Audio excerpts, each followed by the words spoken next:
Hello, everybody. Welcome back to Cosmic Owl Astrology with Louise Eddington, your wisdom weaver and cyberpunk witch priestess of the stars.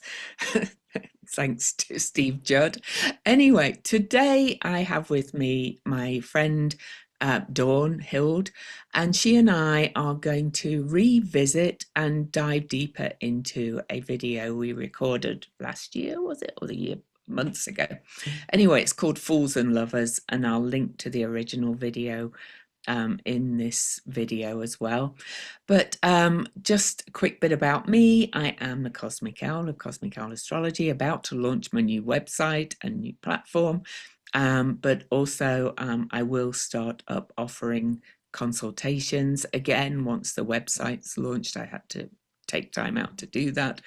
And I also run a membership portal and do lots of other things. And don't forget to subscribe to both our channels, or all of them, and leave me a comment and a thumbs up. Dawn. Hello, I am Dawn from Astrology and Tarot Alchemy, and also we recently started a channel called Lighthouse Tapestry, so I hope you'll come and join us on that. It's like less than a week old, so very exciting. I do want to give a shout out to you, Louise, because you forgot to mention your book, the series book that's out, and I am one of those people. Yes, yes, thank you.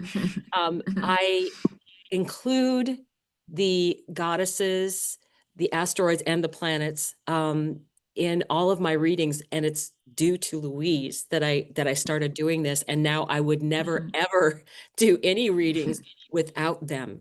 So and I also consider her series book to be like a permanent reference book for anybody in the future that is looking to interpret series in their charts, which is such a huge energy. And of course, you and I know how it came out in my son's chart. So it was really fascinating. With that, I will say that she's also published many other books. So go ahead and check her out on Amazon, because she's published multitudes of books and she has more coming.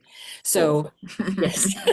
So I just wanted to say that. Yeah, I just wanted to mention that. But the astrology that we're going to be discussing is definitely something that is very close to our hearts, and it's going to be talking to the collective in a huge way. So with that, I'll hand it back to you. It really is.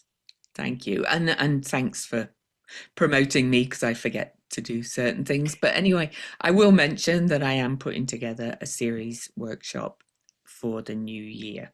I just don't have time to do it before the new year, but I will be offering kind of an in-depth workshop where you work with your series in the charts. It won't just be me regurgitating everything in the book. So, all right, everybody. So we have some slides. I've had such fun creating these slides, Dawn, because I learned a new trick in Canva. So we'll go to presentation mode. And I'm just going to present full screen. Great.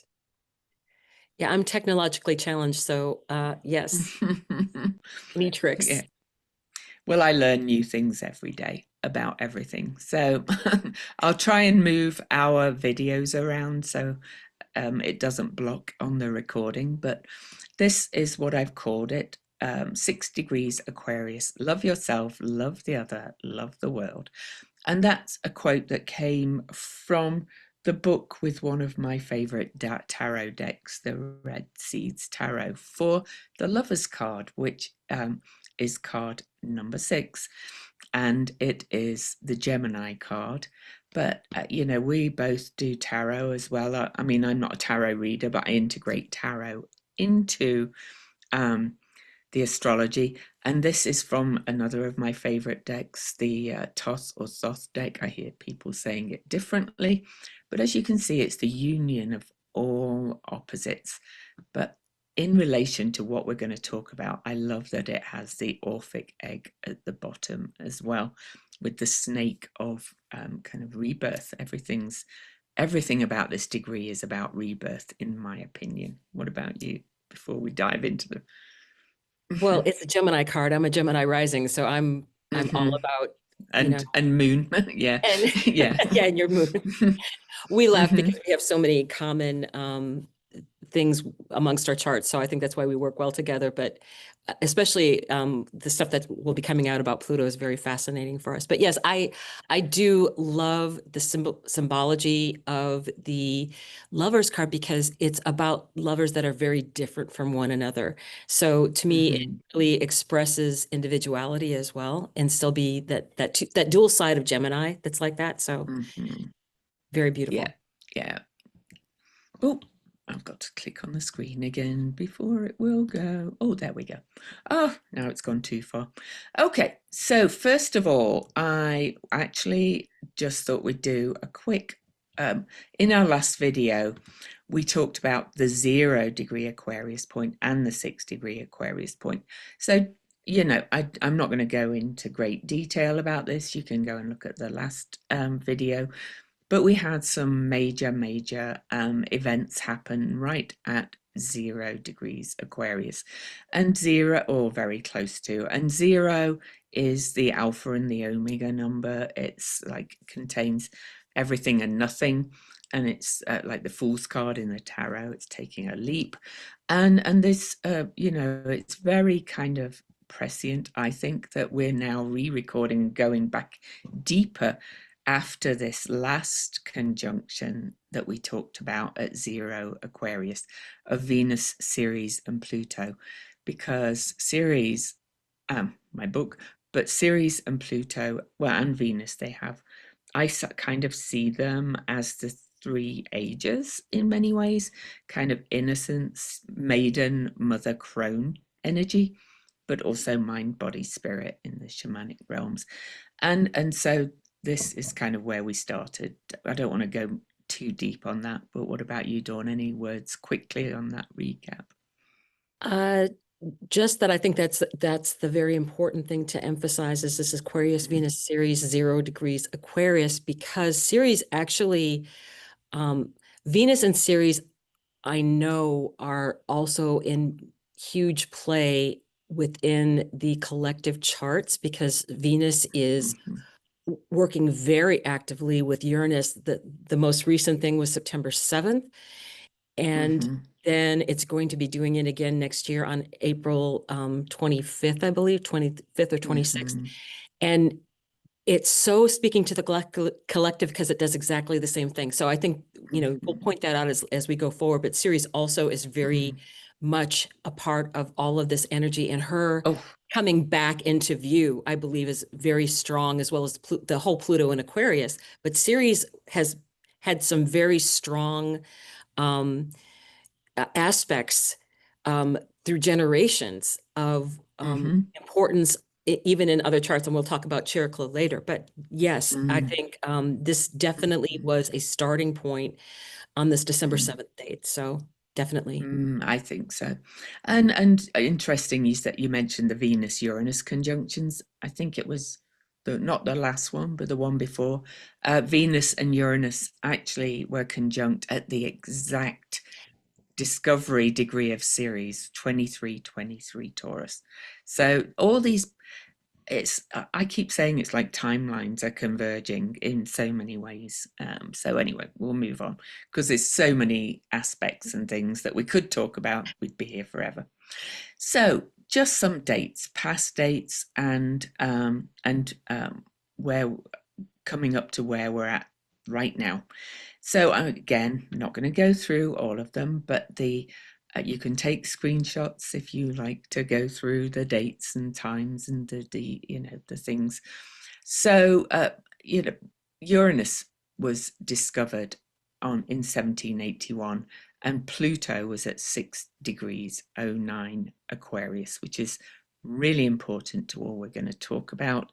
I added some other bits that Pluto was way out of bounds, 23 degrees 50 south, um, in that discovery chart. And there's a new book out called Persephone's Revolution by Rosie Finn. I've created a table from her book that Pluto is out of bounds now, south of the ecliptic again, and will be until 2033. but this is the last time in about 3,000 years. So I just think it's kind of worth mentioning, you know. And then I'm not going to go through all of those dates. If you want to, Dawn, you can. But what's significant to me at the moment is Pallas Athena, one of the asteroid goddesses that, as Dawn mentioned, are so important right now. She, on March the 6th, was exactly conjunct that 6°09 mark for the first time, but then she was conjunct 6 degrees 35 minutes, the USA's South Node. And then she stationed, or she did, yes, she's just stationed. What date are we on? No, she's about to. I don't know what date I'm on. Station direct at 6 degrees 39 minutes of Aquarius, just 4 minutes from the USA's South Node. And she won't leave that 6 degree mark until October the 15th. So, you know, she is wise justice, she is strategy, she is creative intelligence, amongst other things in astrology. So, anything you want to add to that slide, Dawn? I do want to give extra emphasis to Pluto being out of bounds. Mm, And the fact that during that time is when we were going through we signed the Declaration of Independence on the Sibley chart on July 4th at 5:10 in the evening. And that mhm, definitely plays out. But we were also ratifying the Constitution during this time mhm, of this Pluto out of bounds energy.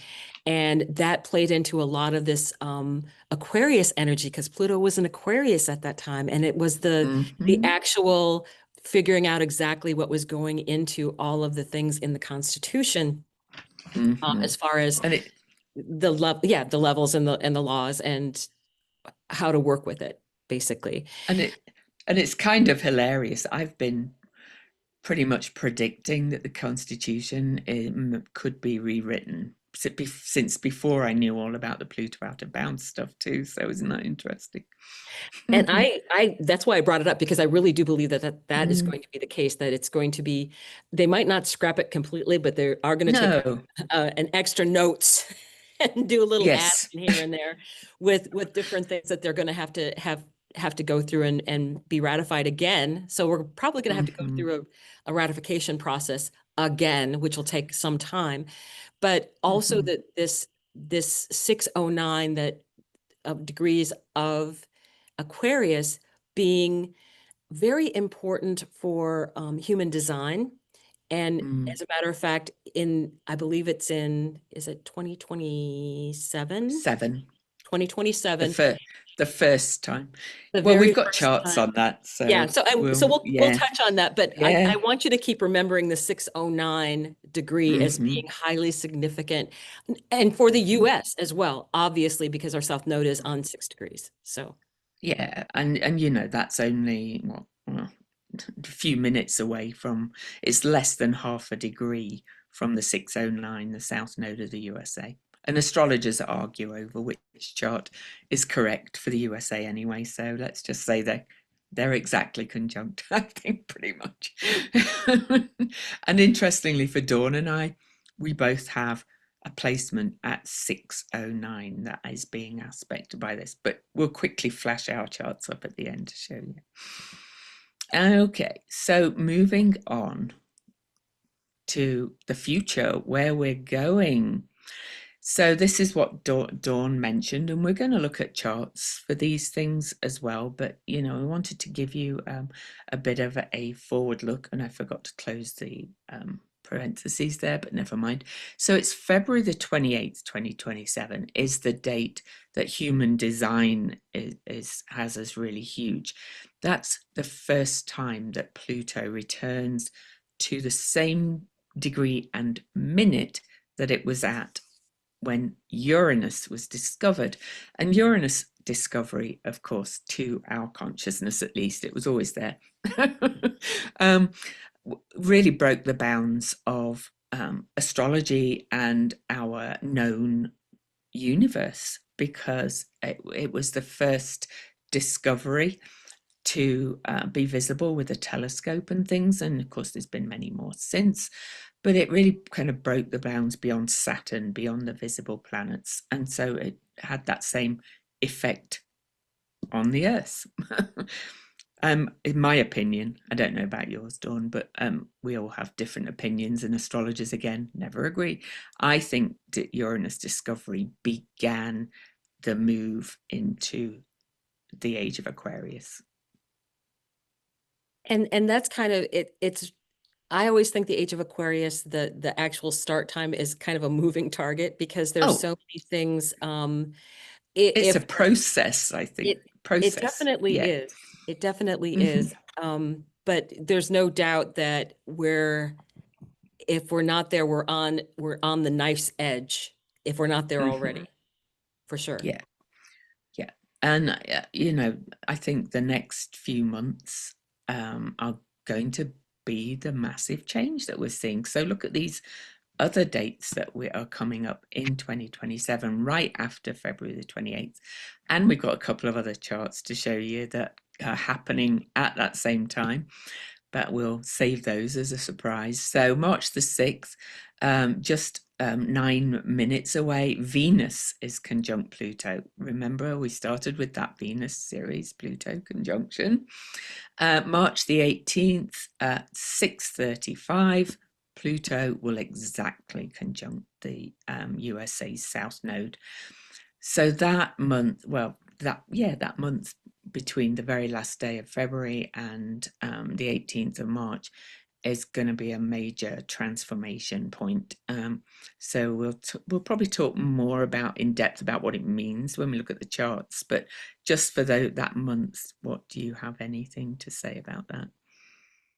I just think there's so many changes that are Mm, coming in such a fast and um, the other thing too is I want to say with us both being astrologers and knowing that there's chaos coming, mm, that in personal charts, I see people doing very well in mm, things coming forward. So it's not like we're saying, the Constitution is on fire or anything like that. We are saying that there are big changes that are going to be coming, and that part of this is that this is a process that we're going to have to see play out because it has been written in the stars for eons, and now we are in the middle of it.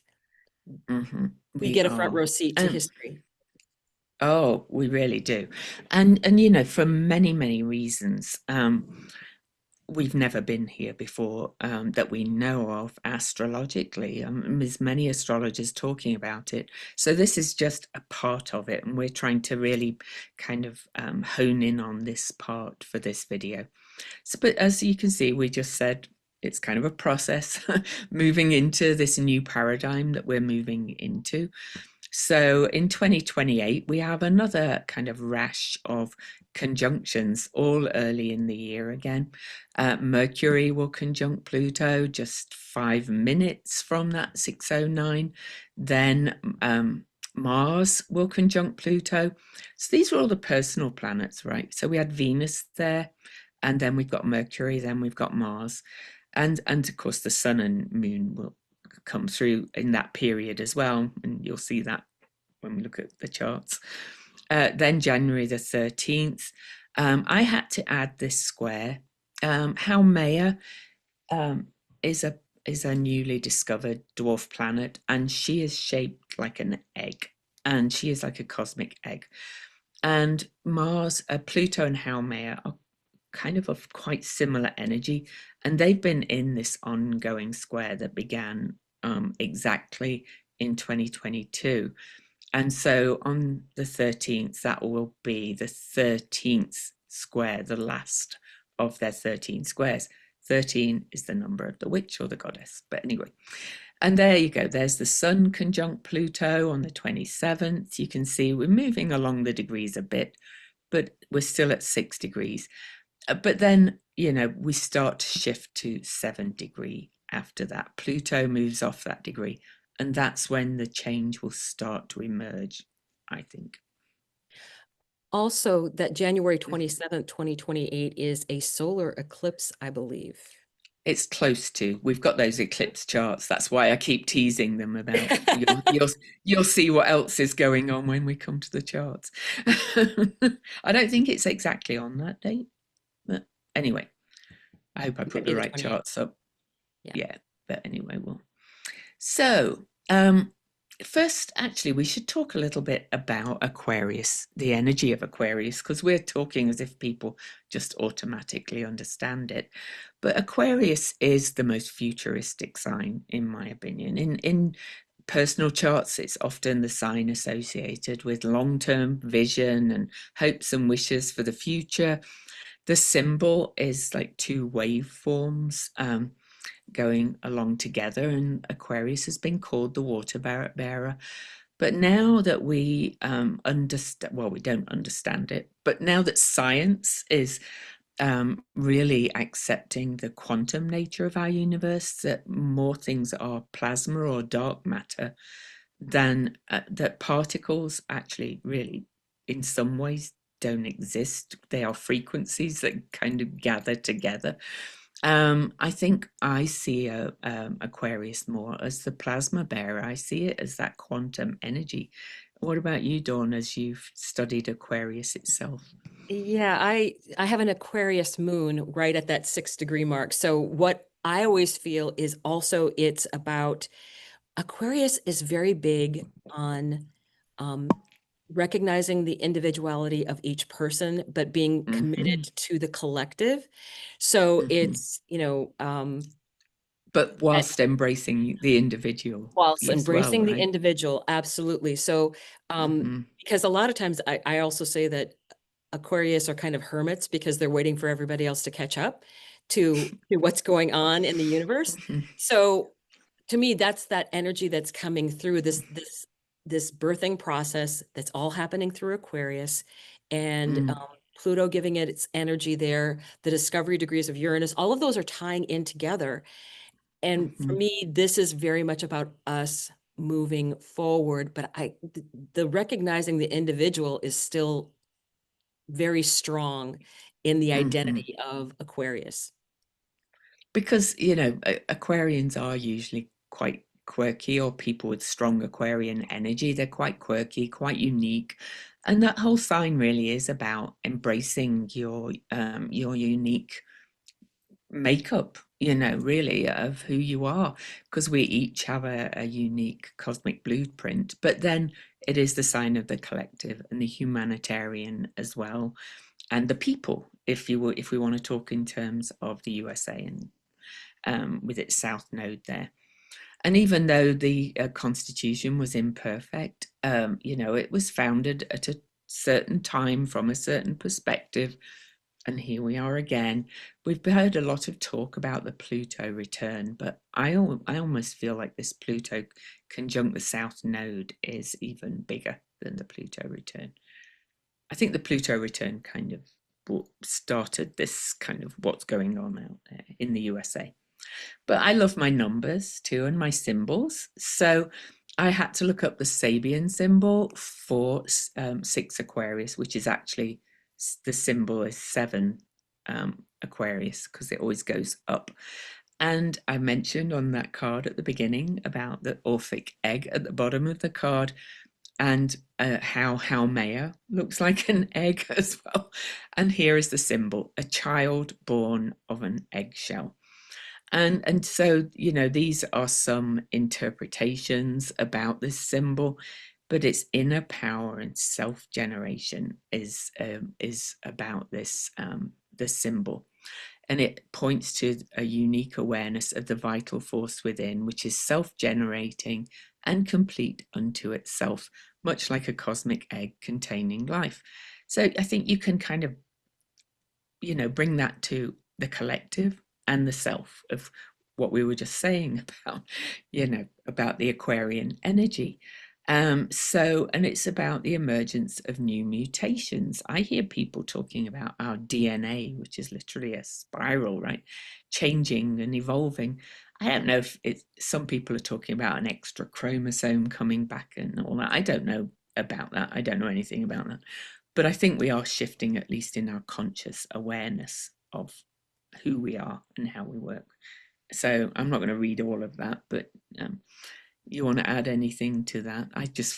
I'm amazed how the symbol ties into what we've seen. So.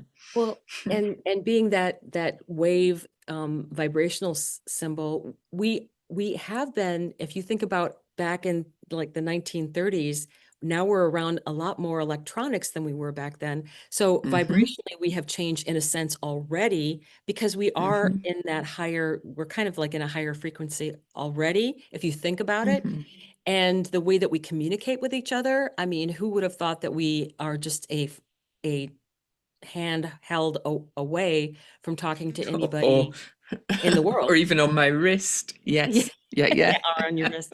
But that whole Yeah. energy of the there's no distance. It really Mm-hmm, emphasizes the quantum wave, and that there's between two particles there's no time, there's no distance. mm-hmm. So Yes. with that energy, that is so much to me, that wave energy that's coming through and bringing in Mm, all of this.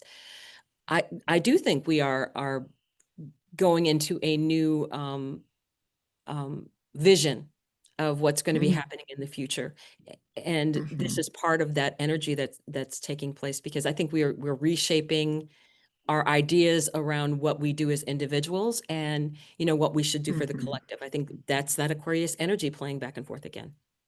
Yeah, and yet Aquarius does have this weird sense of being very old and traditional. It's traditional ruler Saturn, and then Uranus, the modern ruler of it, is kind of a twin sign, hence the twin waves. So, on a kind of cosmic level, you could say we're really realizing that we are both wave and particle. We really are human, or spiritual beings in a human suit, or whatever you want to call it. But we're all connected. Everything is like bouncing off each other, like Dawn said. And then we're realizing as well that we are kind of like the eggshell, um, you know, and it's both fragile and contained. So, but that's from our perspective. But if we're kind of blowing people's minds with this, even empirical science and empirical scientists are realizing that, yes, at a Newtonian level, some of those Newton's uh, rules work, but there's always often that slight equation that's not right because of this plasma, dark energy, whatever you want to call it. But also, AI is another good representation of what's happening and what's coming. And I think we're just being given the opportunity to step into this expanded consciousness and rebirth something. But it's kind of like, will we kind of take the opportunity? I think we will, but yeah. I do too. Yeah. Mhm. Anyway, so I tend to not focus on the fear around the AI and the oligarchs and the tech bros and all of that. So I love to bring in a bit of my numbers, and I love this image of the six talking about, so Aquarian, right? And the six is kind of like a spiral, and we've talked about spiral DNA and spiral galaxies. But anyway, so I'm not going to read it all again as well. But the six in numerology is really the mother of the numbers, and it's the most harmonious of numbers, or it's considered to be. I thought for fun I would. I love this site, Riding the Beast, because I love to look at how the six has been looked at in the past. Okay, because we're moving beyond that. But I do love this last point from Riding the Beast. It's a sign of the mediation between the principle and its manifestation. We can really literally manifest this dream future that we would love to see if we choose.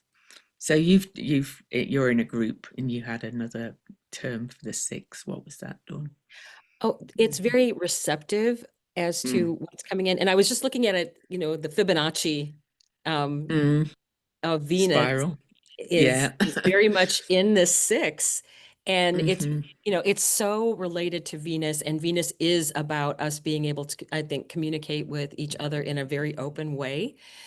Yeah. And she's so strong in the astrology coming up, talking to everything. So sacred feminine basically is very Yeah. strong in all the charts. So, and that's a All whole of it. different subject for Yeah. another time, but definitely Well, this I is Venus. mean, well, it is, but ultimately, the sacred feminine in all of us, Mhm. in the collective, is rising to take its place alongside the sacred masculine. To go back to that card we showed at the start, Gemini, the two standing next to each other, right? Yeah. Hmm. Definitely. Yeah. So, okay, let me see if it's doing it. If I hit it again, if I'm not patient, then. So, here's where we get a bit technical. Let me just move my charts. So, Uranus was discovered on March the 13th, 1781. But this is where we started with the aspects of saying Pluto is going to return to the degree it was at in on Uranus discovery. But Pluto had not been discovered yet by um, back then. Pluto was not discovered until 1930. And there's it's generally accepted that when that the energy of that of a newly discovered, I always go like this because I'm like they were always there, but anyway. But and quantum science goes, are we just thinking they're there? But anyway, that's another thing. But I still, as I mentioned, Uranus discovery kind of broke the bounds, and we've seen the rapid shift of history since 1781 through the Industrial Revolution, blah, blah, blah. We can't go through all that history right now. But I do want to point to you where Pluto was or will be on February the 28th, 2027, the day that the human design crew have highlighted. It will come exactly back to Pluto, that position 609. So that's another Pluto return of a different kind from 1781.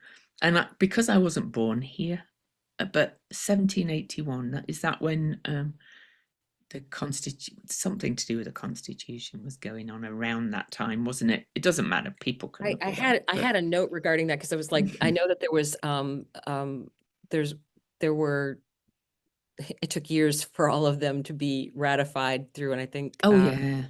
so I know that those are around those 1781. Yeah, I can't say I'm No, terrible about that, but but it I've took years to write it as well after yeah. 1776, so Hmm. that was only 5 years afterwards. So I think the date rings a bit of a bell, but again, it's all a process, right? So we don't need to get the exact dates of history. I think sometimes we get a little bit overly wrapped up in that. But a couple of things that leap out at, well, actually, I'll let you talk about the other transits at the time to that Uranus discovery chart that leap out at you. There's a couple Um, that leap out at me. well, there's um as I'm looking, I do think that we have to look at um what was going on. I do think that we have this energy of all the things that were going on in Pisces, that very um Mhm, energy of the spiritual. And there's and Cheriklo is there. And honestly, Cheriklo right now mhm, is still in, actually, she's going to be coming up on her return degree too, as I look. Yeah. mhm. So she's going to be coming up on that degree into the future because she's going to be closing out her time in Aquarius. She takes about what, 11 years, 10 or 11 years to Uh, go through the oh sign. no, because she's in the asteroid belt. It's about it's 4.6 ish, I think exactly. Is it? Because it's Yeah. like 63 is when she makes her 63 years is her complete orbit. So yeah, yeah, that would be like Mm. Hmm. Yeah. So Yeah. definitely all of that energy going through. So Mm. you go ahead with, I see the 29 Mm. degree Venus, but Yeah, yeah, I'll let you talk about them. But I mentioned Haumea, who is essentially regeneration and creation and rebirth, will be, or yeah, will be exactly on the south node of Uranus discovery chart in Scorpio, and Pluto is the modern guide for the sign of Scorpio. And I mentioned that Pluto and Haumea have been having that ongoing square. So it's almost like Haumea is kind of going to rebirth, regenerate, because she was a regeneration goddess. She was the goddess of the Hawaiian pantheon of gods and goddesses, and she could literally give birth from any part of her body in the myth, and then regenerate. She'd kind of age a bit and then regenerate, be young again, and that was her myth. So Vesta as well, though Vesta often represents both inner flame of focus, commitment, and devotion, but also the state. And Vesta is almost exactly at the midpoint between Chiron, the healer. I don't see it necessarily as, although we've had the wound highlighted, and the North Node, where what was the potential of what broke through when Uranus was discovered. So those are the two things I'd love to really highlight as well. well, and I am just a huge fan of the Uranus Sedna energy, because Sedna Oh, me Sedna too. is definitely speaking very, very, very loudly. And Hmm. the fascinating thing for me was this whole Venus energy of, she joins Uranus at 29 degrees, then Hmm. steps into Gemini and is at 2 degrees when Uranus finally steps in. And then Uranus is Hmm. immediately conjunct Sedna.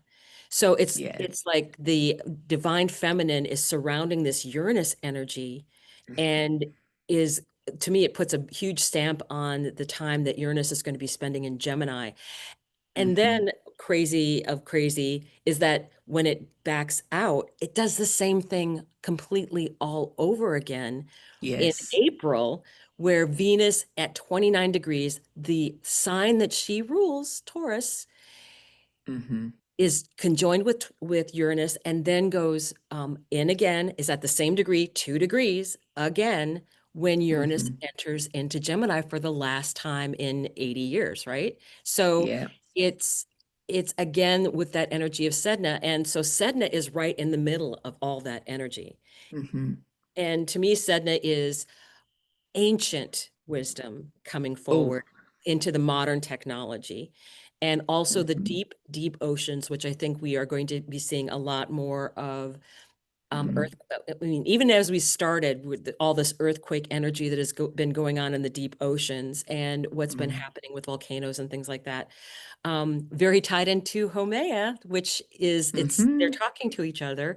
So I Hmm. do think that a lot of these ancient goddesses are stepping forward, and Sedna Hmm. actually is going to be at her closest in 2076 to us in the sign of Cancer. I think it's around Hmm. 8 or 9 degrees, something like that, of Cancer. I think so. I don't know if they have the Yeah. exact degree yet, but how fascinating that that's going to be the case, water. Mm. But And her and going because through, she has like I think the last estimate was 11,406 year orbit, by the way, which yep. is about half the greater precessional cycle. So we're moving into the age of Aquarius. She was around the same degree when in some ways when we were entering the age of Leo, the Nine opposite thousand sign. 9,000 BC, I think, was when she was at this locale before. So it's, Yeah, something like that. Hmm. yeah, Hmm. when you think about what was happening back during that time. Mm. So I guess we were turning into farmers at that time or something, when because we Yeah, it was somebody, the end of the ice ages, the Neolithic era, where people started to gather in communities and started farming the land instead of being hunter gatherers. So yeah, exactly, yeah. exactly. So these are huge, huge shifts again. Sorry, carry on. Yeah. You mentioned Venus at Well, mhm, and Venus has been talking. So, I mean, we did talk before about how Venus and Mars conjuncted on that 6 degrees of Aquarius mm, before. And to me, they're working with each other quite a bit, actually more than I think that mhm. they have in the past. I think they're getting, I feel like that energy between them is equaling out to me. Yeah. And Mhm. especially with this strong Venus talking to all these outer goddesses in such a strong and powerful way, and to Uranus in such a powerful way as we're going into this high-end technology time that we're walking into. Yeah. To me, it's very definitely she is putting her, her thumbprint on what's going to be happening in the future. And I do Mhm. really believe that there's going to be a lot of women-owned businesses that are going to be very Mhm. successful, because I think the model of what they have for business is going to be far different than what currently Oh, exists. it's So, we're women are going to stop trying to achieve in a men's a world built for men. And again, this is not totally about all men or all women. This is just, yeah, a different energy of co-creation, right? Venus is creation. She's manifestation. and and I have met so many people that we are in a really powerful time of manifestation as well. But that is Hmm. also allowing that to happen, which is that Yes. feminine receiving energy in. And that's a lesson I had to learn, instead of me pushing and trying to, do like the um a masculine energy, which is going out, and we needed hunter-gatherers, right? Yeah. So now it's more about receiving in, and people are receiving higher gifts, or Hmm. things intensifying for them, and learning more about themselves. So Hmm. Venus really is, with all of this strong energy, especially with Uranus. I'm just bowled over when I look at exactly the same thing happening all over again when Uranus, the first time it comes in, Venus is right there. And she talked, Hmm. it's like she gave it a talking to right before he entered Gemini, like, okay. And I love that she's at that anaretic degree, which is an ending.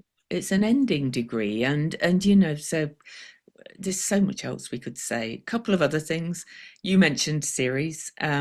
She Ceres by then is square 10 Aries, which is where Venus last stationed retrograde earlier this year. But I also want to point out to people that the nodes by transit will have moved back into Aquarius and Leo. And I know signs are not ages, but there's just too much going on here to dismiss. It's almost like this conflagration of Aquarius Leo energy is finishing off, bringing us into this new paradigm. Yeah. Would you agree? But the nodes by transit are important, and they are going to get more important in the next signs.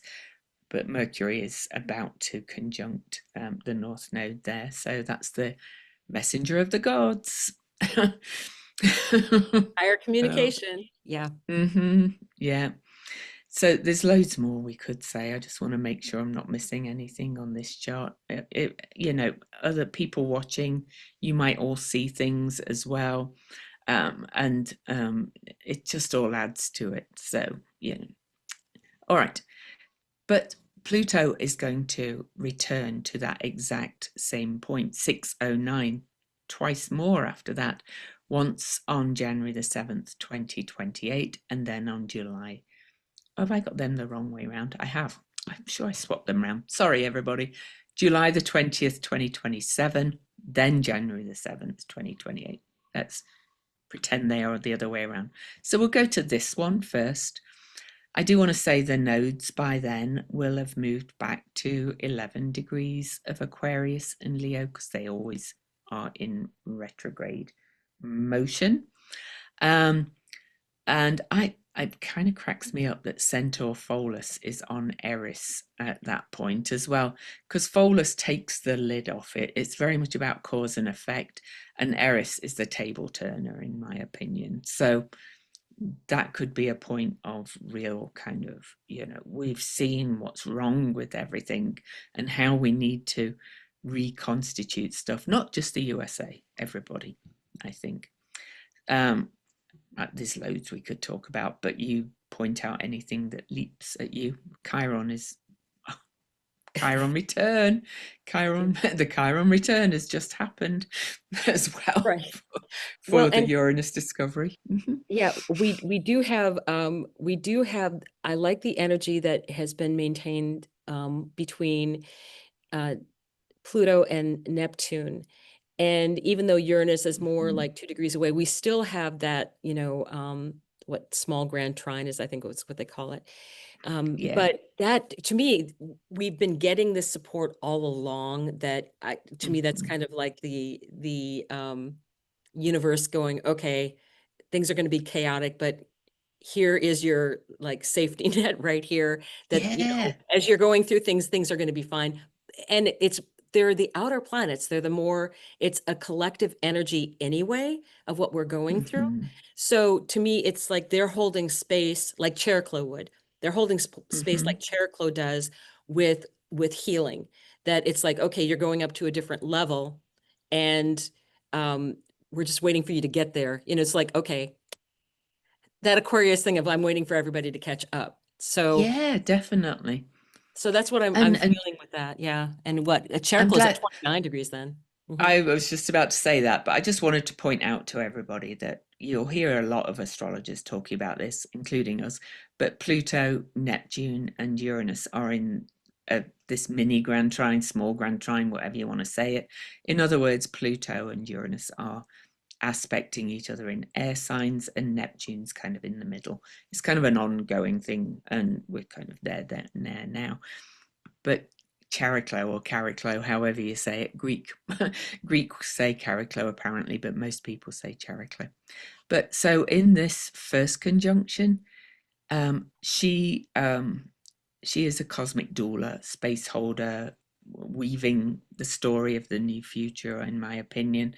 We'll look at her chart and see why that's huge in this. But in this first Pluto return to the South Node, Chariklo's at 27 degrees Aquarius. That's the USA's moon. Then she goes forward, forward, forward, and then goes retrograde. And this last one, she's at that last degree of Aquarius. And in the last conjunction, early 2028, she is back at that 27 degrees on the USA's moon. The moon in mundane astrology is the people. People. Hmm. Mm-hmm. And at that point, so we'll stick at this one though. In this point, I think we've covered most things I want to talk about. But I do want to say, at a personal level, and what I've witnessed with the Pluto return of the USA and things, I often find the second pass, the retrograde pass, if there's three passes, sometimes there's more, almost like the turning point, but sometimes that point of like a crisis, like we've kind of started the big transformation in the first one, and the second pass, it that's my second Saturn return.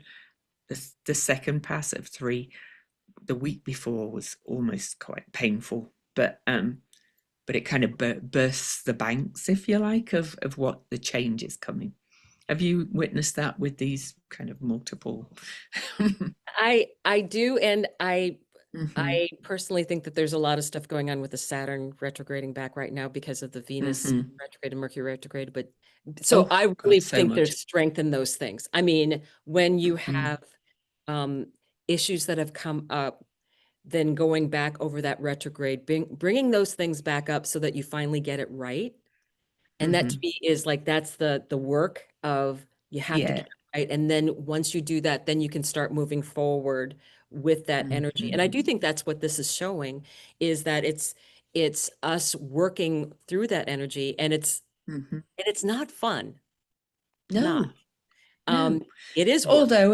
Although as Dawn said, individually, if people are doing the work and working, doing their inner work and doing that growth, personal growth work, there's a lot of people that magical things are happening. You don't have to wait for these transits to It's so harness true. it. This is the collective. This is the collective, and it's how Mhm, it's hitting your personal planets, which we kind of show at the end. But it's to mm. me, and even you and I have both had big hits with Oh, the last year and we know going forward. But for us, mhm, it's a time of excitement. It's a time of mhm, possibilities. So, and mhm, even like I said, in all the personal charts that I've been looking at, even though the collective stuff is very chaotic, the personal charts have mhm. been great for people's personal Yeah, growth. It's amazing. I, d- I describe it as, being able to kind of stand in the eye of the hurricane that's going on Yes, around. Yeah, so. exactly. That's exactly it. Mhm.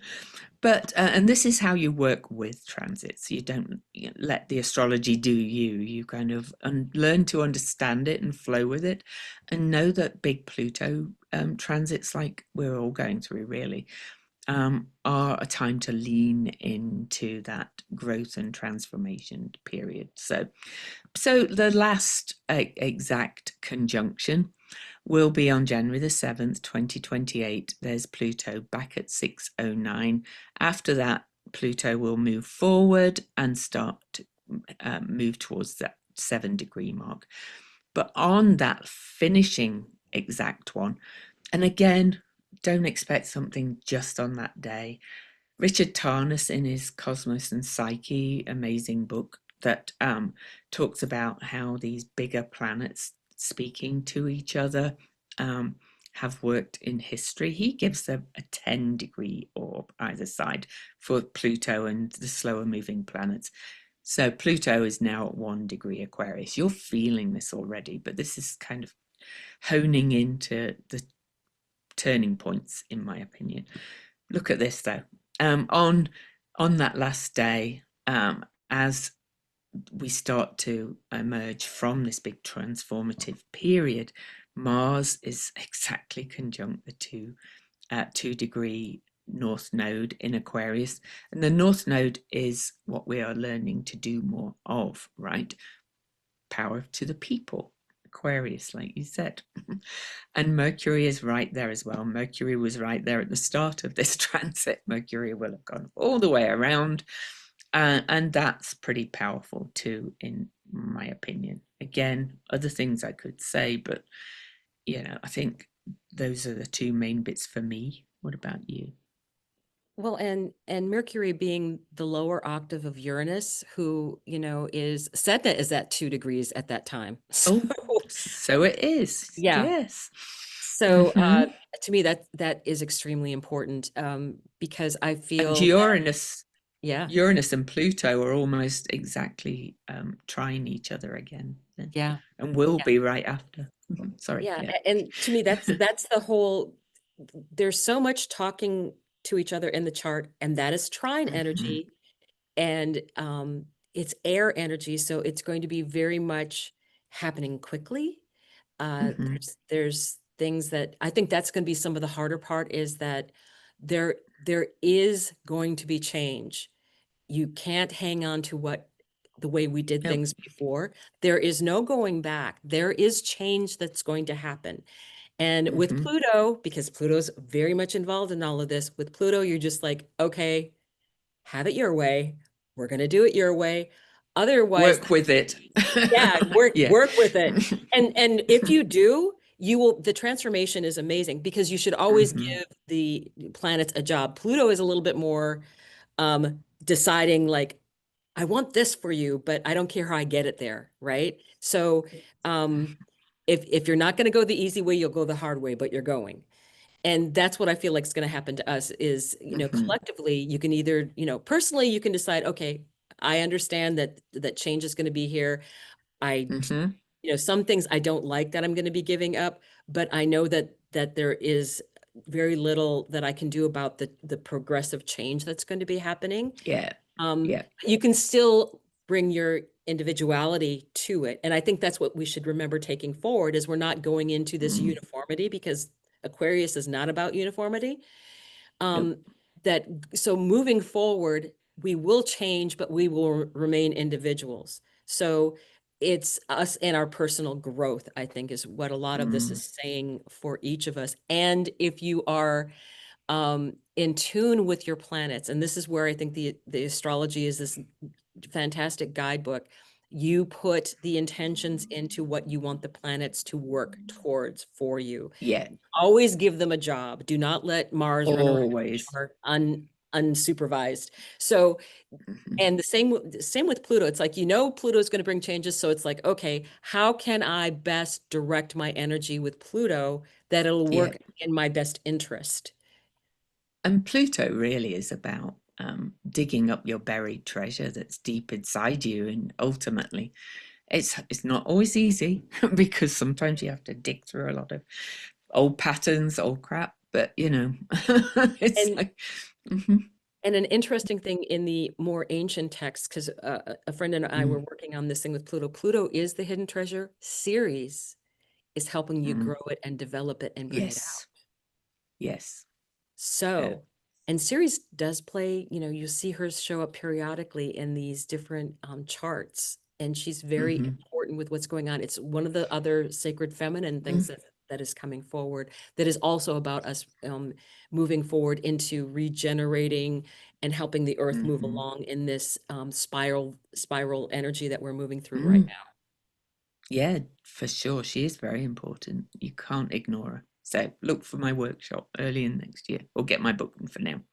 One other little thing I will mention, I hosted a thing called the Quantum Astrology Gathering early last year. God, time's wibbly wobbly. Doesn't exist really anyway, so there you go. But Andrew Smith, an astrologer out of Ireland, did a presentation, and he looked at some fixed stars. There's a fixed star called Altair, which is really about ideals and things. When the Constitution was written, or when the United States was birthed, Altair was at 27 degrees Capricorn, I think. And that's the last degree Pluto last station direct at in Capricorn. Now Altair is at one Aquarius, because a fixed star from our perspective moves a degree every 72 years, and that's Mercury.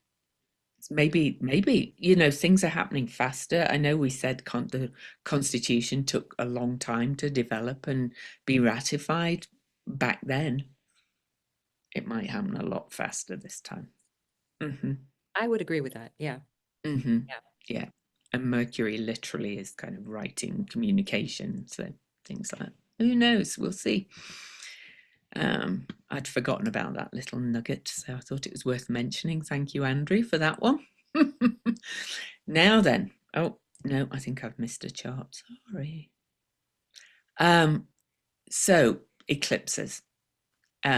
Dawn mentioned it a little bit when we were going through those dates, and particularly that February 2027 first return of Pluto to 609. So there's that chart again, February the 28th.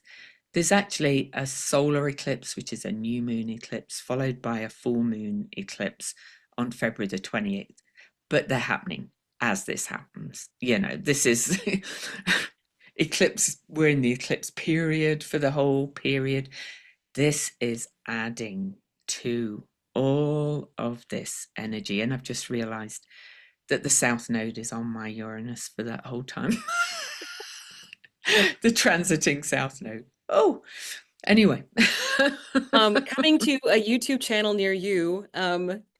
Uh, yeah, definitely. Well, and I have to laugh because um I had told her privately that, with all of her other channel work that she does, and there's a political commentary that she does with Kathy, Mm, that I was noticing that 609 of her Pluto, talking with the other Pluto, she also reminded me that, oh, by the way, Pluto was stationing in her chart when she was born, when which I means, was born. so that's an extra um, strength that it brings Mhm. into that energy, especially the outer planets. if the outer planets are Hmm. stationing when you're born, mine is Neptune that was stationing when I was born, so I get it. But with your Pluto in that 609 coming up with that Hmm. return with the Uranus return and the south node on your Uranus, you said, is, Yeah. oh my goodness. Mhm. I know. I know. Well, A couple of other things I would like to point out, though. Neptune will be at 2 Aries on that solar eclipse. Um, by the time Pluto exactly moves to this point, remember 10-degree orb, according to Richard Tarnas, Neptune will have moved forward and be back at 4. But 2 Aries is the current Venus star point we're under from March the 22nd of 2025. That's the point where Venus was retrograde and the Sun and Venus met at 2 Aries. So there's everything's kind of echoing back to the big shifts that we are experiencing now. But even more, Saturn will have moved to 10 Aries by February the 6th on the eclipse, after Neptune and Saturn meet at 0 Aries. But Saturn will be at the degree Venus station retrograde at, for that retrograde with that star point. And Saturn in many ways is the man-made rules, right? It's the it's kind of like the structures, what we've created, what we've built. Saturn gets such a bad rap. I love Saturn, but it still is the structures we build. It's literally our bones, our skeleton, the structure that holds us up. So, another sign to me that that period is going to start this complete restructuring of everything, right? mhm. Yeah, so many things. Oh my God, Vesta and Chiron will be conjunct. Heal the state wounds. Anyway, there we go. Yes. Because these are set for Washington, D.C. This is set for Mm, Washington, D.C. So that's important to note for people that are watching this, that it's like, and it's in Washington, D.C. that this is set for. So yeah, this is. And so you could look at the chart and the houses, from the USA's perspective. And the solar eclipse is happening in the 10th house, which is, the public visibility, mission in life, all kinds of things like that. And it's conjunct the North Node, pushing us towards the future, right? right. Right. From I like the that chair close past. nearby too. I do. I like that chair close, at 25. Oh, me too. She's still there holding space.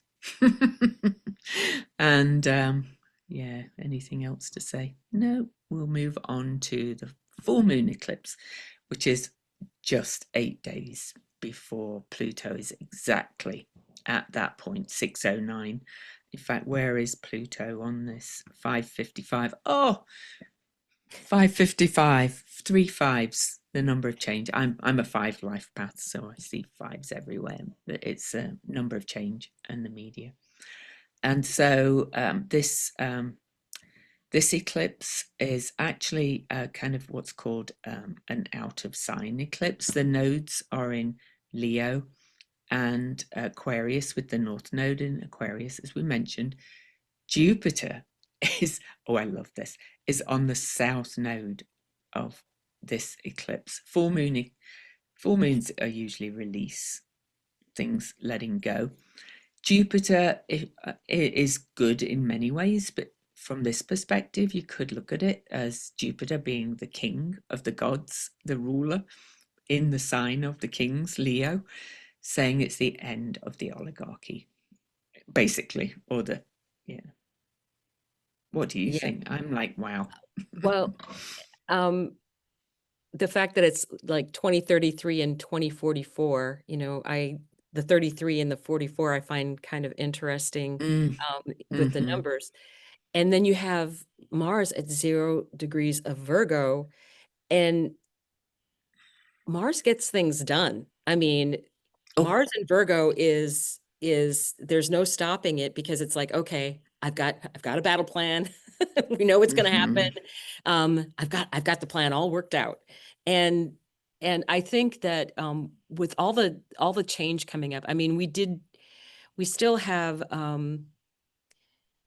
Cherclow's still in Aquarius, which again, I'm very thankful for, because I do think that's part of what's going on, is that there's healing that's going to be involved in all these Oh, changes. So that's one of the things mhm. I can see. And Mercury is right there in Aquarius. So there's so On much. the moon of the USA chart. Yeah, exactly. Exactly.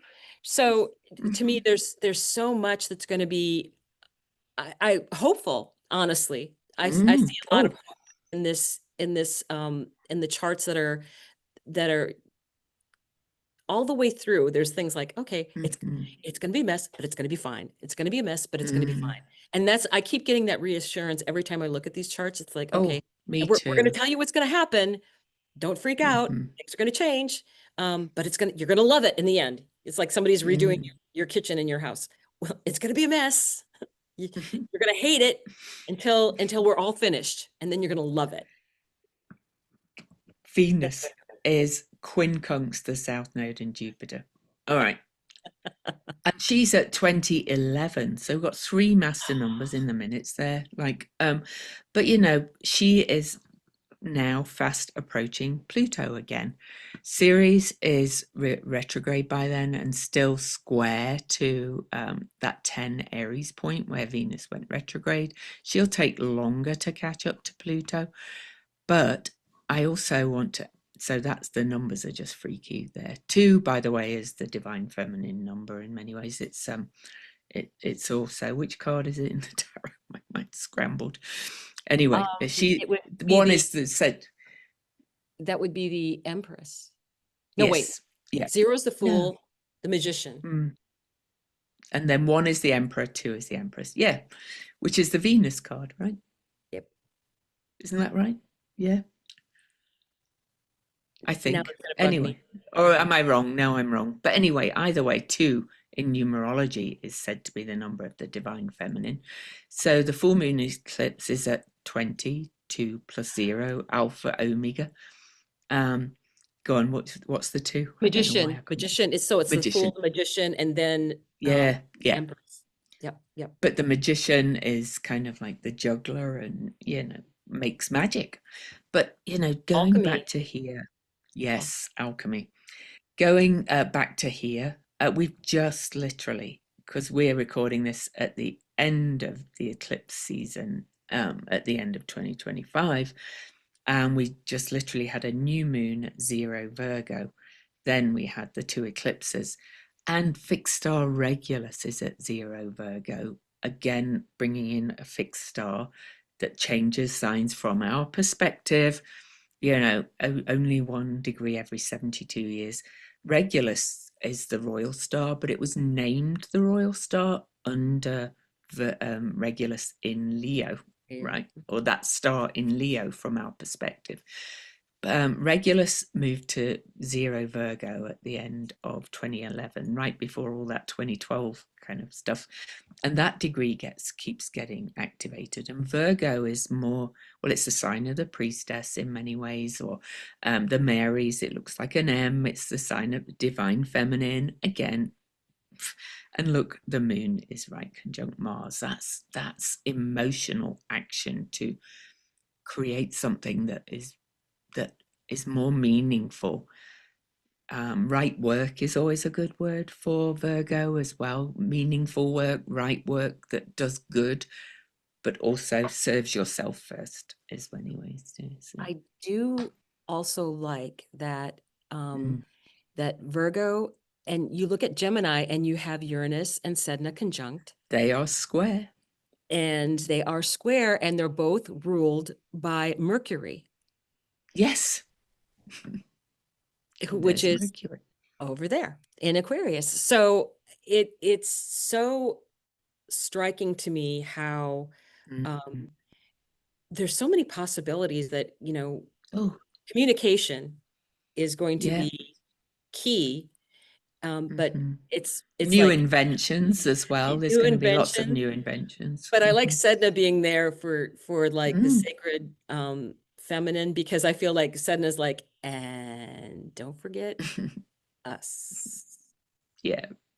But also, Mercury is in an almost exact, by 1 minute, sextile which is an aspect of opportunity, to Chiron in Aries.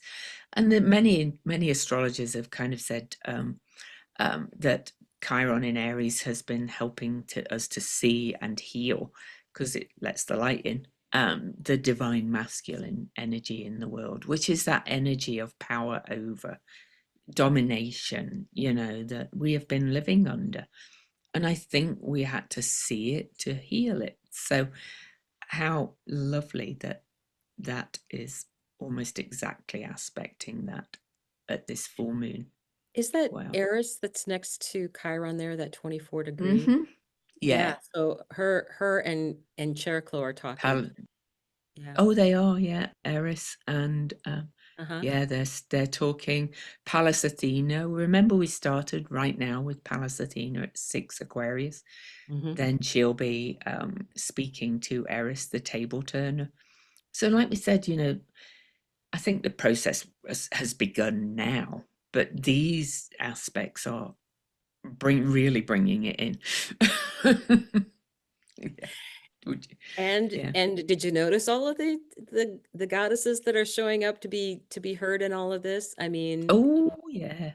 yeah, I mean, I find I always find Eris very funny because I think she's very much like Pallas Athena in the sense that she was strategic in what she did. She Oh, didn't have she to get in the middle of the was. fight. Oh, apple and All I watch. do, all I do is write words on an apple and throw it in, and they fight amongst themselves. Yeah, yeah. I know. I hate it when anybody, astrologers though, just start going, well, she was hate and the troublemaker and things like that. Mm, no, she She was fights for letting people be outsiders. seen for who they were, is what she She was doing. was. Exactly, because if they don't know the myth, whoever's listening, she was not invited to this wedding of the elites. Let's say the elite, beautiful gods and goddesses, because she was deemed ugly by them. Not she was an outsider to the elites. So take that out as you wish for what's happening in the world right now. End of the oligarchy.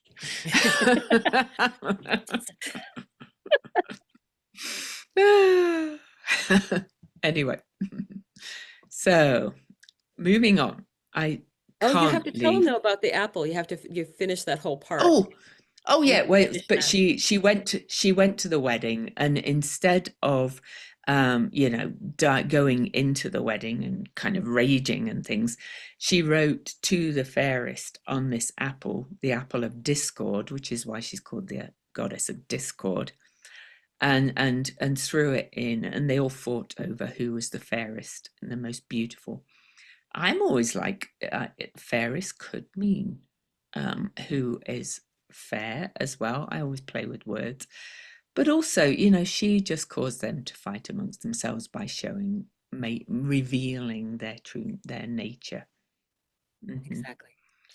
So I feel she's throwing the apple in at the moment too. Hmm. So, and of course, the apple, is one of those major motifs about women always having caused trouble, including Eve.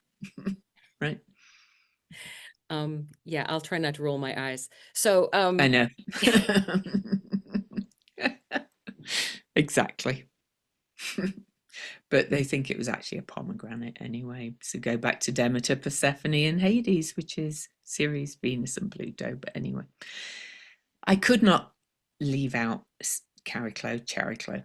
She was discovered on February the 15th, 1997. I've done other videos about it, but because of this 6 Aquarius degree, her chart is astounding.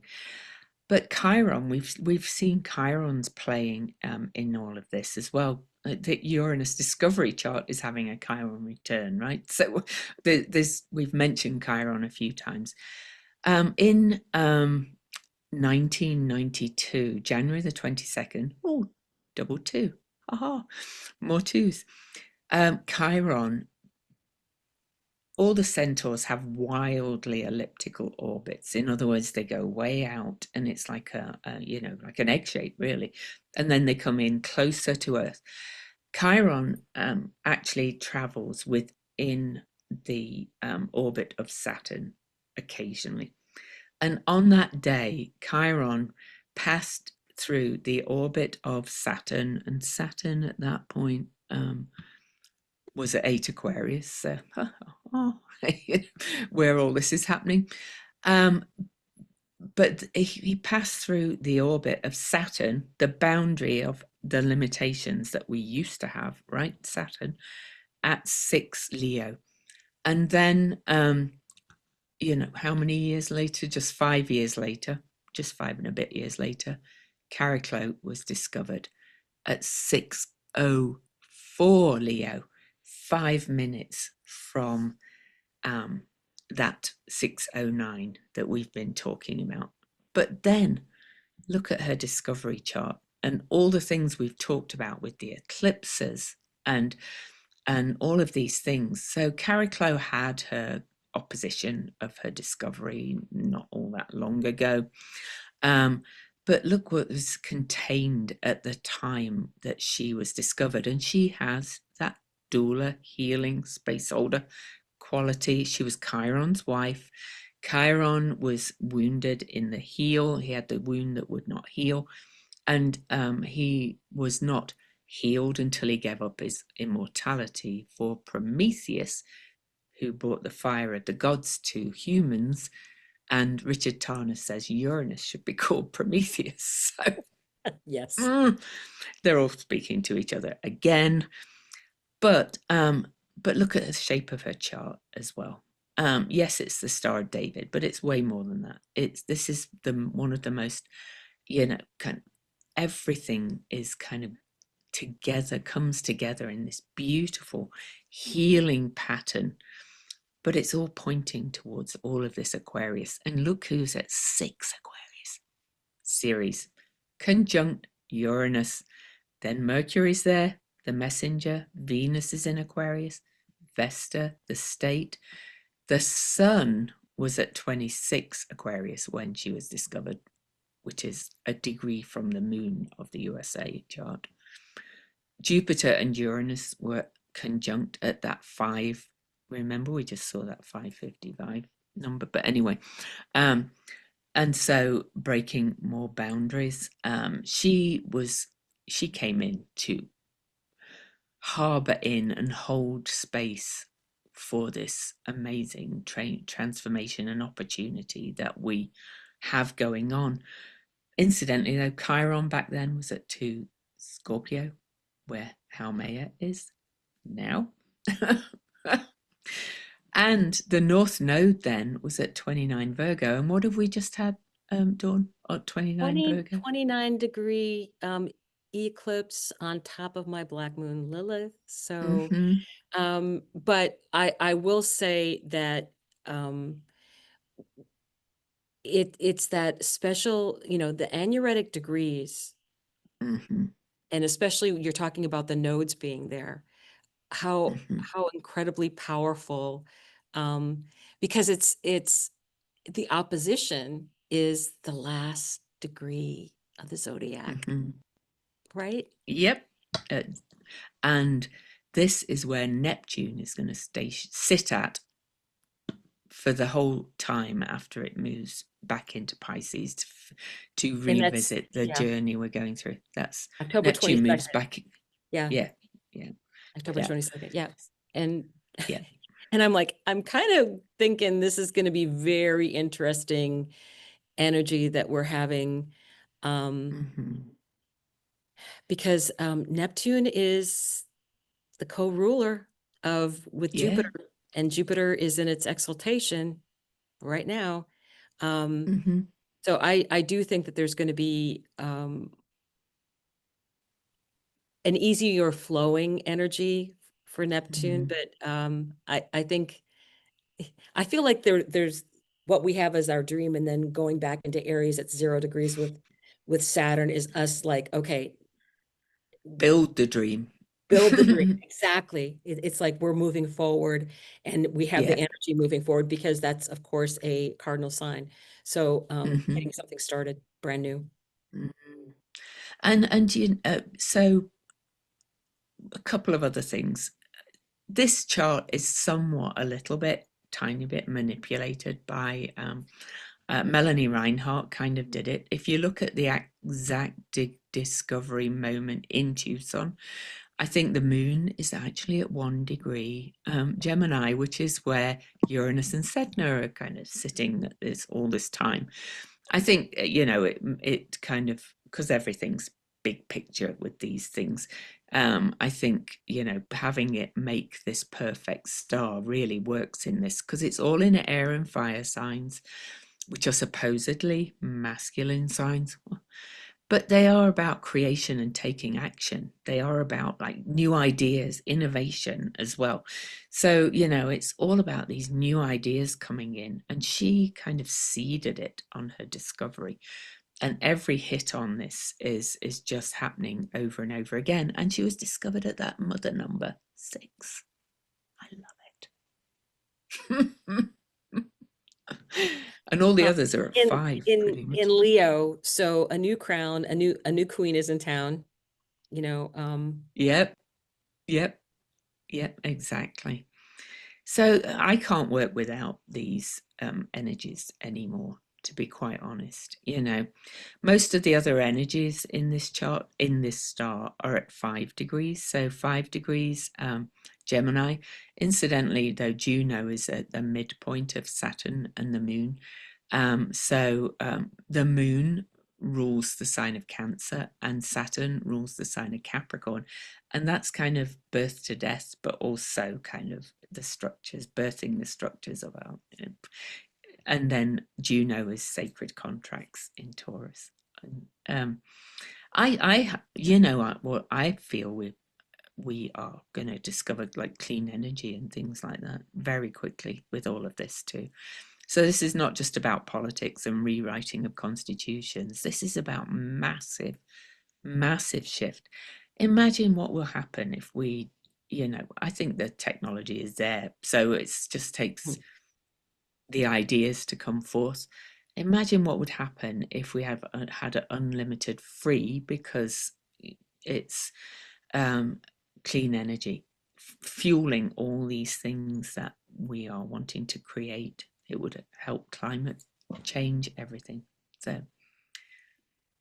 any last thoughts on Cariclo? I couldn't leave her out with all this. I kind of Oh, just think, well, and she's on my midheaven, and that 17-degree eclipse is on my midheaven, and she's like at 18. So I have a very close relationship with Cheriklo, and I do like to use it in everybody's chart because it me too. with with her moving and also where she is, it's such great opportunities when other planets, personal planets, are interacting with her. Um, there's great opportunities for healing for that person, and For she holds sure, space for that. she does. And sometimes in a natal chart, she shows up in people who are carers as well, because she's got that cosmic doula kind of energy. My Cariclo is at 3 Aquarius, unsurprisingly. So, right there amongst that lot. So, just wild. So, we're not going to spend ages on our charts, but I did want to bring in. We talked about Pluto out of bounds, and this is from. Oh, I don't know why there's a T on there. I think I hit the key. It's Rosie Finn without the T, her book, which is very dense. There's a lot of history in it that I do want to read, but I tried to bring out what she says in her book about Pluto going out of bounds, south declination, for the next 10 years. Out of bounds now, went out of bounds September the 11th. This will be the peak out of bounds, 23 degrees 48 minutes. I don't know what. Oh, at 9 degrees of Aquarius, Pluto will be then. So right when it hits the 6 degree mark, it will be around when we've looked at all those other things as well. I just approximated the degree. I didn't have time to go back and forth with retrogrades. But her point, as I mentioned, is that declinations south usually are heralding big times of awakening. And she said, what are the potentials? She went back over the history because I don't think astrology is a really good exact prediction tool. But I think we're witnessing the collapse already, right? You know, and collapse doesn't always have to look hideously nasty either. Her book shows that. But then it's revolution, non-violent resistance, a complete paradigm shift, and an awakening. And then after that, Pluto does not go out of bounds, for she said she thinks about 3,000 years. The last time Pluto was out of bounds to the north, which are not good times, was during World War II. So amazing. There are some interviews with her on YouTube. Our Dabney Lawless Astrology did one. There's a few out there though, and if I ever get time, I might get her on mine. But I thought I needed to tell people what she's saying because it just adds to the hope that we see, right? And Mm-hmm. Pluto being kind of an outlaw anyway, to Mm. lose any kind of inhibition, I guess would be the word, Mm-hmm. that it would normally have by being out of bounds. Because when planets go out of bounds, it's kind of like, okay, there are no rules. And Yeah. there's really a strength that comes into that planet when that happens. It's like, okay, I don't have to, I'm like following my own rules right now. So Mm-hmm. I think you get that more, that essence of what that planet is about, and being that Pluto is about transformation and change and rebirth. I think Mm-hmm. those are times that we're going to have, um, especially if you look at that's all during the second half of the year, each time that it's happening, that Mm-hmm. we can probably look for bigger changes maybe taking place. And I don't mean um, in negative ways. I think No. it's the innovation that's going to be coming through, because you're talking about things being in air, um, Mm-hmm. new like new ways of traveling, Mm-hmm. completely new communication styles, the inventions that are going to be brought forward, that probably are going to be run by free energy. So Mm-hmm. Tesla's stuff is coming back in, I think. Um, Yeah. that whole idea of being able to operate anything and just do it by the waves that are Mm-hmm. around you, things that we can't see. So That's Nikola Tesla, by the way, not the Nicola, cars. yeah, yeah, yeah. Sorry. Although, I don't think they're going to go away. I think we'll see. But anyway, um, also, of course, end of the year, as you said, just to go back to the USA, of course, this is during the midterms, this is during the next election, the next midterms, the next election. So, but her book is very positive about this one because it's not going very far out of bounds. It's kind of an end to the old rules in so many ways, right? So amazing. Big awakening. I'm excited. And then once he's done his work after 2035, he'll be like, okay, I'm good for a while. Um, Oh, you can 10 take it from years. here. That's what it feels like. You can take it from here. I've done my work. Yeah, I might be ready to retire then. Because what else will we have to talk about? I'll be 75 then. Anyway, well, so yeah, here we go. Forward. Dawn's chart. I just left these up from when we did the last presentation, so you can just see that we mentioned 609. My Pluto is at 609. Dawn's Virgo. Dawn's is at 609. Venus, sorry, is at 609. That's quincunx. That's 609 that we've been talking about. And Dawn, like me, has other aspects around that degree as well that will be aspected by all of this.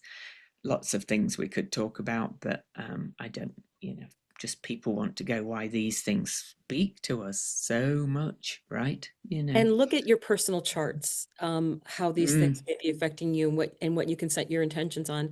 I have Pluto going, Pluto's going to be spending a lot of time in my ninth house, which I love. mm, I love that idea because it's very much about um, travel and learning, Mm, and with Pluto, because and Saturn's kind of the same way. A lot mm. of the outer planets, when they're transiting something, you kind of get almost everything that that house represents showing up sooner or later Oh, in yeah, do. in that transit. So I'm kind of like, yeah, travel, grandchildren, yeah, all of that stuff is showing up. So I look at it very Mm. positively. Pluto going Oh, through me my too. ninth house, very. So Mm. please really realize that we are actually very enthusiastic about these changes that are coming through. And again, we're astrologers. We know that there's chaotic astrology coming up, but it's like the Hmm. collective has a lesson to learn. And if you're Hmm. doing your work on an individual basis, there's so much that you're capable of doing, and Mm. so much that you can look forward to on a personal level, that you kind of miss the big blowback, I think, from some of the other energy that's out there because you're I think so. working with it.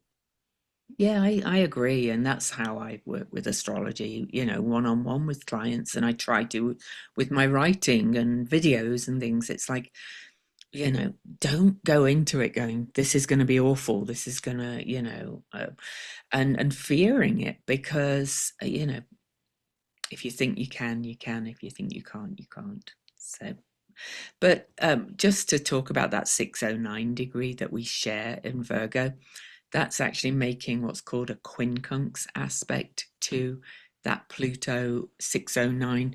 And that's an aspect of adjustment. And Pluto is the slower moving planet. So your Venus is moving towards it, right? So you're adjusting towards something. And so is my Pluto. It's just because it's Pluto to Pluto for me. So, Yeah, mhm. I always I've come to think of that of adjustment. Someone Mm, once described that as also, if you are, say you're an athlete, it's like you're always striving for that better time, that better energy. It's mhm. not being comfortable quite, Mm. Oh but no, always it's striving like for better. it's like an itch you can't reach. It's a bit like, oh, Well, oh yeah. writing a song, the same thing. You're always, a songwriter is Mhm, always looking for the next song to write. They're never mhm. really done. Just like astrology, you're No. never really done. It's always moving. And once you start writing books, it's the same, believe me. And when you look back, you'll go, oh, I would change that now if I did that again. But we're gross, right? So it doesn't mean it wasn't good at the time either. But anyway, mine, just for everybody who wants a quick look. And by the way, I use a different house system to Dawn, but we work happily with each other doing it. So for me, this is the end of my first house and beginning of my second house. And I've had Pluto going through my first house for so long, but in whole sign, it would be my third house, I guess.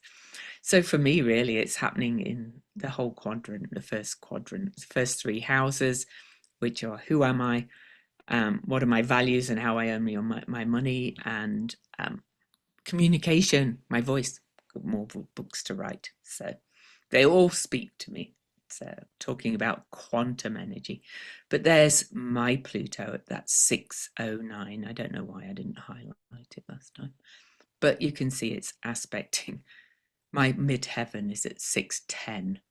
So this 609 is square the top of my chart and my IC. So this is bringing big transformation and changes. So watch this space for my new website and things coming soon. Yes, yes, yes, Mhm. yes. And Any? classes, yes. Yes. Oh, yes. The series workshop next year. Another Venus retrograde in end of September. It will begin because I Well, and run that's that. how I first met you too. So and Mm. I always go through her Venus retrograde classes because they're like 7 weeks, I Hmm. believe is what we 7 do. weeks, 8 calls. Yeah. Hmm. Yeah. So to me, it's very a transformative time, especially because Venus reemerging, there's so much that you learn about yourself.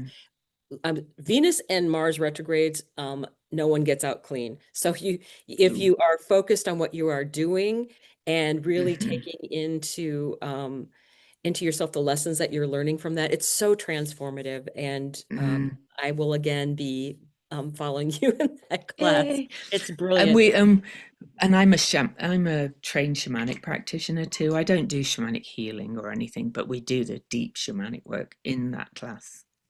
And every retrograde is different, so I tailor every class to that retrograde, right? So, and it's happening. The actual retrograde is very end of September through October into November, I think. So it's right before all of this stuff happening in 2027. So it would be a good time to come in. But anyway. And Dawn, what do you have coming up before we go? I have been, like I said, working on the new channel, Lighthouse Tapestry, and I have started like a small group where we're doing, it's called Learn as You Go. So we're looking at people's charts and getting them to look at their charts. It's surprising how much Mm, that they pick up about themselves when they're looking at their own personal charts and starting to understand themselves a lot mm, better. There are mhm, more classes, of course, coming out periodically. I think I'm doing a class on Hecate, so we'll look at people's Hecate mm, in their charts, which to me is amazing because she's on my ascendant, and I believe that, it's a turning point for everyone in their life that shows up in their Hecate, in their mm, chart, and the transiting. So there's a lot of things coming up with individual classes and more to mm. come up, but that's part of also, I'm also learning more all the time. So Oh, it's aren't we? Aren't we all? Yeah. it's when you're an astrologer, every time you learn something, you realize how little you know.